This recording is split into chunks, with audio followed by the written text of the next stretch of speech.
হিন্দু মুছলমান এক হওক ধ্বনিৰে শদিয়াত বিশাল জনসভাত অংশগ্ৰহণ কৰিলে অখিল গগৈয়ে। আকৌ এবাৰ হুংকাৰ প্ৰদান কৰিলে বিজেপি চৰকাৰৰ বিৰুদ্ধে।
আগতে ওচৰৰ দোকানখনৰ পৰা কিনি অনা বস্তুৰ লাভটো পাইছিলে ওচৰৰ দোকানীজনে, এতিয়া লাভটো পায় আমেৰিকাৰ মানুহজনে আৰু কিনি অনা।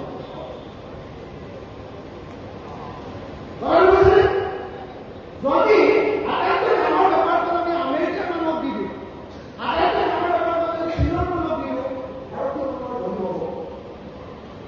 মই আপোনালোকক কথা দিছোঁ যে যদি আমাৰ চৰকাৰ এই গোটেইখন বজাৰ অসমীয়া মানুহৰ অম্বিকাগিৰিয়ে কৈ গৈছিলে যে যি জাতিৰ পথাৰ নিজৰ হাতত নাই আনক এৰি দিছে, যি জাতিৰ বজাৰ নিজৰ হাতত নাই সেই জাতিৰ পৃথিৱীত কেতিয়াও উন্নত হ'ব নোৱাৰে। যদি সঁচাকৈ ধৰিব লাগে পথাৰৰ বজাৰ আমাৰ ২ নম্বৰ বজাৰখন কাৰ হাতত আছে? ১ নম্বৰ বজাৰখন আমাজন কোম্পানীৰ হাতত, ১ নম্বৰ বজাৰখন ফ্লিপকাৰ্ট কোম্পানীৰ হাতত, অনলাইনৰ হাতত, ২ নম্বৰ বজাৰখন কাৰ? যিকোনো খবৰৰ বাবে যোগাযোগ কৰক 7099017330 লগতে 7099017110 নম্বৰত।